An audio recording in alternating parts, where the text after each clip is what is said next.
बिस्मिल्लाहिर्रहमानिर्रहीम। अस्सलाम वालेकुम। अमेरिका ने इजराइल को हंगामी वार्निंग जारी की है और वार्निंग जारी करके कहा है कि इस वक्त हमारे इंटेलिजेंस इतलात के मुताबिक हिजबुल्ला यानी लिबनान से आप पर सबसे पहले हमला होगा और ये हमला इतना ख़तरनाक होगा कि कोई वार्निंग नहीं होगी। हम टाइमिंग की आपको नहीं बता सकते और गालिबन सबसे पहले हिजबुल्ला आप पर हमला करेगी और मिसाइलों की बारिश, रॉकेट्स की बारिश, मिलिट्री आपका इंफ्रास्ट्रक्चर तबाह होगा, सिविलियन के ऊपर बहुत ज़्यादा हमले का चांस है।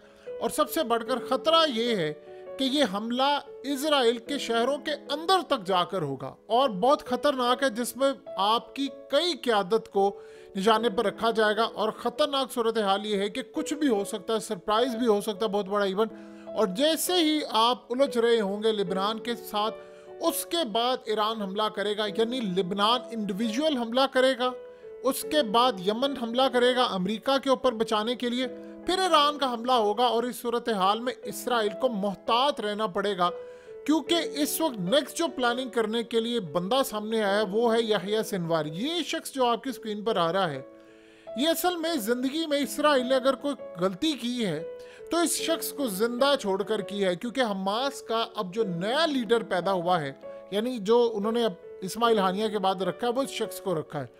और ये शख्स अपनी ज़िंदगी के अंदर इसने इवन के कई फ़लस्तीन के अंदर जासूसों को मारा है, इसराइल की फ़ौजियों को मारा है, और इसी ने बेसिकली हमास का जो लड़ने वाला विंग है कसाम, उसकी बुनियाद भी रखी थी।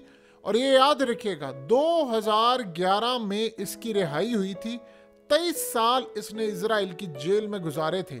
अब ये शख्स कहता है कि पहले बंदूक बाद में गुफ्तगू। ये क्या मामला होने जा रहा है, ये सबसे पहले आप ज़रा समझ लें। देखिए, ईरान ने काम ये किया है कि कल ओआईसी की जो मीटिंग हुई है, ये उनका बहुत ही बड़ा, जिसे कह सकते हैं कि डिप्लोमेटिक छक्का था।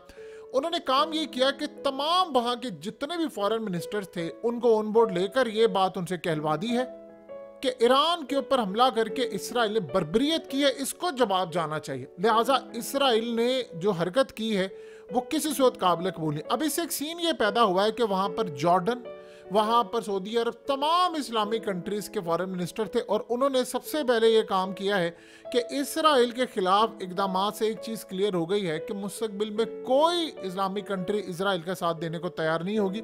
अगर वो होगी तो जाहिर सी बात है वो ओआईसी के खिलाफ जाइए। और ये बहुत बड़ी डेवलपमेंट है कि बड़ा हमला करने से पहले उन्होंने सबको ऑन बोर्ड ले लिया। सो अब अमेरिका की ना तो मदद हो सकती है, ना इजराइल की मदद हो सकती है, ना कुछ। यानी अड्डे भी गए, एयर स्पेस का जहाँ तक मामला है, और जॉर्डन और ये बहुत सारी चीज़ें। अब सीन सबसे बड़ा ये पैदा हुआ है कि उसके बाद अमेरिका ने कहा है कि ईरान असल में हमला करने के लिए जो जा रहा है, ईरान से पहले हिजबुल्लाह पर हमला करने वाले हैं। आपको पता है कि कल भी उन्होंने हमला किया, परसों भी किया, लेकिन वो कह रहे हैं कि फवाद शुक्र का जो बदला लेने जा रहे हैं। प्लान ये हुआ है कि इस वक्त माइंड गेम्स खेली जाएंगी, यानी इजराइलियों को उलझाया जाएगा बहुत सारी जगहों पर। ईरान उनको उलझा रहा है, ईरान ग्राउंड बना रहा है, यमन पूरी तरह। अब हम यमन ने कल, आप जानते हैं कि जो 2 वॉरशिप आए थे, यानी अमेरिका के आए थे, उनको उड़ाने के लिए वो आ गया है। ये बड़ी डेवलपमेंट थी कि जो वॉरशिप ईरान के खिलाफ अमेरिका लेकर आया, उन दोनों को उड़ाने की तैयारी। अब अमेरिका कर क्या रहा है? अमेरिका ने इस वक्त प्लान ये किया है कि हमें खतरा ये महसूस हो रहा है कि यानी इस वक्त देखिए, सबसे बड़ा मसला ये हुआ है कि अमेरिका के अंदर 65%, हत्ता कि इसके ऊपर भी शक है कि ये पूरी तरह सर्वे ठीक नहीं, फिर भी ओवरऑल सिचुएशन देखे 65% अमरीकी कहते हैं कि इसराइल को किसी सूरत सपोर्ट नहीं करनी चाहिए, ना असला देना चाहिए, ना कुछ। 65%, ये बहुत बड़ी बात है। एक टाइम ये था कि 90% अमरीकी समझते थे कि इसराइल का दिफा करना, आज 65% कहते हैं कि इसराइल का दिफा नहीं करना। वो 90% से गिरकर 35% तक आ गया है। अब आप ये सोचें कि सारे सिनेरियो के अंदर अमरीका को कल जब ये पता चला है कि हम पर हमला होने वाला है, तो उन्होंने इसराइल को इंटेलिजेंस मालूमात दी कि हिजबुल्लाह ने सबसे पहले करना है आप पर हमला, रॉकेट्स मारेंगे, मिसाइलों की बरसात होगी, और इनके जो ड्रोन्स हैं वो आपकी मिलिट्री के इनसाइड आगे टारगेट्स तक जाएंगे। और इसीलिए उन्होंने अपने जर्नैलों को, अपने यानी मिलिट्री के लोगों को, इसके अलावा नेतन्याहू को और बाकी दूसरी तीसरी तमाम सूरत हाल के अंदर सारे मामलात को सामने रखते हुए कहा है कि हमारे वॉरशिप यानी उनके मुताबिक ईरान ने प्लान ये किया है कि हमारे वॉरशिप तबाह होंगे और वो यमन तबाह करेगा, क्योंकि इस वक्त अमेरिका ने जो फैसला किया है, उन्होंने यानी एक तो अपने लेकर आ रहे हैं, मज़ीद फ़ौजों को लेकर आ रहे हैं, अपने फाइटर जेट्स लेकर आ रहे हैं, उसके अलावा अपने अब्राहम लिंकन एयरक्राफ्ट कैरियर उनको रिप्लेस किया, और इसके अलावा ये अपने ख़ास तौर पर F-18, इसके अलावा F-22, यानी जितनी तमाम चीज़ें हो सकती हैं, सारे फाइटर जेट्स और ये तमाम चीज़ें इस वक्त पहुँच रही हैं। अब वो कह रहे हैं कि इस सारे सिनेरियो में हमें सबसे ज़्यादा ख़तरा ये है कि यमन यहाँ से हमारे पूरे समंदरी रास्तों पर डिस्ट्रॉयर और ये तमाम चीज़ों पर हमला करेगा, उधर लिबनान हिजबुल्लाह वहाँ पर हमला करेंगे, शाम के अंदर अमेरिका की मिलिट्री बेसिस और इराक के ऊपर हमला होगा, हमें इंगेज किया जाएगा। जब ये सारा कुछ इंगेज हो जाएगा तो देन ईरान हमला करेगा। आप ये सोचें कि अमेरिका ने ईरान को पैगाम भेजा है कि आपकी हम अगर डील करवा देते हैं तो आप इस सारी सूरत हाल में पीछे डील क्या करवा देते हैं कि एक तो गजा की जो जंग है ये रुकवा देते हैं, और दूसरा सबसे बढ़कर आपके ऊपर पाबंदियां हटा। अब अमेरिका के ऊपर भरोसा करने का मतलब ये है कि दुनिया की तबाही। ईरान ने आगे क्या पैगाम दिया, उन्होंने कहा ठीक है आप गजा की जंग बंद करवा दे, वो उनका मसला है, हमने तो हमला करना ही करना है, हाँ हम सोच समझ के करेंगे, आप उनके साथ मामला तय करें। मसला ये है कि इस वक्त जिस शख्स को यहया सिनवार इसको लेकर आए हैं, इसने असल में बुनियाद रखी थी ये कसाम ब्रिगेड की। इसको इजराइलियों ने गिरफ्तार किया, इसको 426 साल की सजा हुई थी, 426 साल। इसको 23 साल की सजा हुई जब मुकम्मल, तो उसको इन्होंने यानी हमास ने इनके बड़े लीडरान को पकड़ लिया मिलिट्री के, और इसके बदले कैदियों का तबादला हुआ। तो हमास ने कहा कि हमें हमारा ये बंदा चाहिए, इनको वो छुड़वा कर लेकर गए।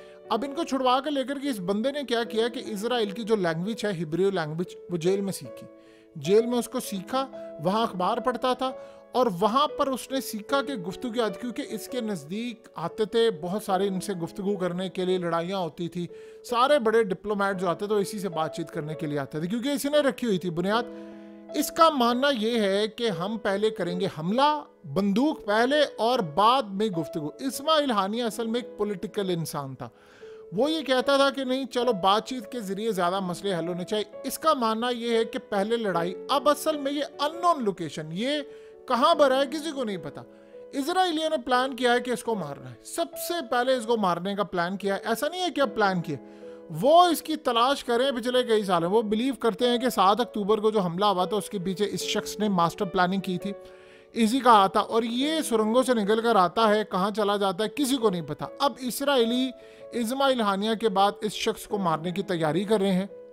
आप ये सोचें कि इसके साथ डील करना तो नामुमकिन है। उसकी वजह यह है कि ये शख्स कहता है, यानी आप सोच लें जिन्होंने गद्दारियां की हैं इन्हीं की सफ़ों में रहते, उन्होंने इसको नहीं छोड़ा, इजरायली फौजियों के ऊपर इसने हमले किए। तो कुल मिलाकर जो सूरत हाल है वो इसराइल के लिए काफ़ी हद तक ख़तरनाक है कि ये इससे डील तो नहीं होने वाली। अब आप ये सोचें कि जो अरब ऑफिशियल्स हैं उन्होंने आज ये बताया है, इसराइली मीडिया ने इस खबर को ब्रेक किया कि उन्होंने बाइडन को कहा है कि नेतन्याहू को कुचल दो, क्योंकि इसकी वजह से जंग छिड़ रही है और डील नहीं हो पा रही और जंग नहीं रुक पा रही, लिहाजा क्योंकि उसने जाकर मारा है। अब जितना मर्जी ईरान कहता रहे कि इस्माइल हानिया को हमला हुआ था, फलाना हुआ था, जी मिसाइल हुआ था, सबको पता है कि बारूदी डिवाइस वहाँ रखी गई थी, इनके फौजी शामिल थे, जर्नैल इनके शामिल थे, वो सारे लोग काम कर रहे थे। अब अमेरिका ने ईरान को ये कहा है कि देखिए आपके ऊपर हमला तो कोई नहीं हुआ, हाँ जो भी किया इसराइल ने वो आपके अंदर के लोगों ने किया ना, बेशक बाहर से कंट्रोल कर रहे थे, किया तो आपके अंदर के लोगों ने, तो आपकी सरजमीन पर तो हमला नहीं हुआ, कोई सिविलियन तो मारे नहीं गए, तो आपका तो कोई बंदा मारा नहीं गया, तो आप हमला क्यों करें। यानी आप अंदाज़ा करें अमेरिका भी कितना बड़े ही लेवल का बेशरम है जो इस तरह की बहरहाल गुफ्तगू करें। सो इस वक्त सूरत हाल ये पैदा हो रही है कि सारे का सारा मामला इनके खिलाफ चला गया है, ये किसी तरह मैनेज नहीं कर सकते, और अगले कुछ अरसे के अंदर हालात ये बता रहे हैं कि इनके ऊपर जब हमला होने वाला है तो हमला असल में ख़तरनाक सूरत हाल में ये होने जा रहा है कि अमेरिका को इस बात का खदशा है कि लिबनान का जो हमला है वो तो हम रोक नहीं सकते, वो तो आपके बॉर्डर के साथ है। उन्होंने कहा कि हमें भी खतरा ये है कि हमें सारी तरफ से इंगेज करके ये आपके ऊपर लिबनान और यानी हिजबुल्लाह हमला करेंगे, एंड देन हमारे ऊपर जो सूरत हाल पैदा होगी वो आप उसका अंदाज़ा भी नहीं कर सकते। सो अगले कुछ अरसे के अंदर हालात ये बता रहे हैं कि चंद सिर्फ और सिर्फ समझ लीजिए दिन रह गए हैं या घंटे या जो भी सूरत हाल है, उसमें इनके ऊपर काफ़ी बड़ा एक हमला होने वाला है।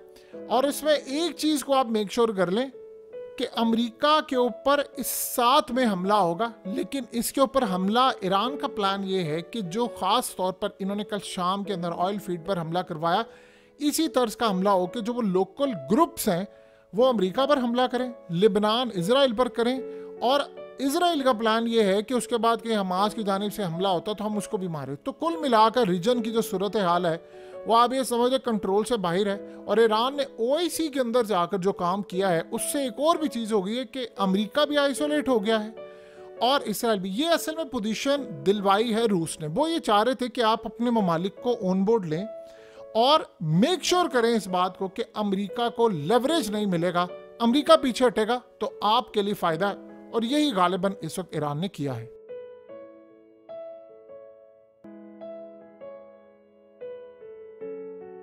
हकीकत टीवी को सब्सक्राइब करना मत भूलें, वीडियो को लाइक करें, शेयर करें और कमेंट सेक्शन में अपनी राय का इजहार जरूर करें।